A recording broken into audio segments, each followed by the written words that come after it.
নতুন জোট সরকার গঠন হতে যাচ্ছে হিমালয়ের দেশ নেপালে। এই সরকারের নেতৃত্ব দেবেন দেশটির সাবেক প্রধানমন্ত্রী কেপি শর্মা ওলি। শুক্রবার দেশটির বর্তমান প্রধানমন্ত্রী পুষ্পকমল দহল পার্লামেন্টে আস্থা ভোটে হেরে যাওয়ায় নতুন সরকার গঠনের প্রক্রিয়া শুরু হয়। এর মধ্য দিয়ে নেপালে ১.৫ বছরের বেশি সময় ধরে চলা রাজনৈতিক অচল অবস্থার নিরসন হবে বলে আশা করা হচ্ছে। নেপালে ২৩৯ বছরের রাজতন্ত্রের অবসান ঘটে ২০০৮ সালে। এরপর থেকে গণতান্ত্রিক নেপালে চলছে রাজনৈতিক অস্থিরতা ও অনিশ্চয়তা, যার সর্বশেষ প্রমাণ আস্থা ভোটে দেশটির পার্লামেন্টের বর্তমান প্রধানমন্ত্রী পুষ্পকমল দহলের পরাজয়। এ ভোটে হারায় বাধ্যতামূলকভাবে প্রধানমন্ত্রীর পদ ছাড়তে হচ্ছে তাকে।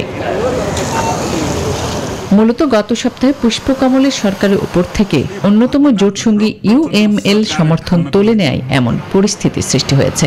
এরপর দলটি হাত মেলায় দেশটির আরেক বড় রাজনৈতিক দল নেপালি কংগ্রেসের সঙ্গে। দেশটির নতুন প্রধানমন্ত্রী হিসেবে কেপি শর্মা ওলিকে নির্বাচিত করার চুক্তিও করেছে দল দুটি। এরই মধ্যে সরকার গঠনের প্রক্রিয়াও শুরু হয়ে গেছে। কেপি শর্মা ওলি নতুন সরকার গঠন করলে সেটি হবে ২০০৮ সালের পর দেশটিতে গঠন করা ১৪তম গণতান্ত্রিক সরকার। ইউএমএল পার্টির আইন প্রণেতারা বলছেন, দেশে গণতান্ত্রিক স্থিতিশীলতা ফেরাতে নতুন জোট সরকার প্রয়োজন ছিল।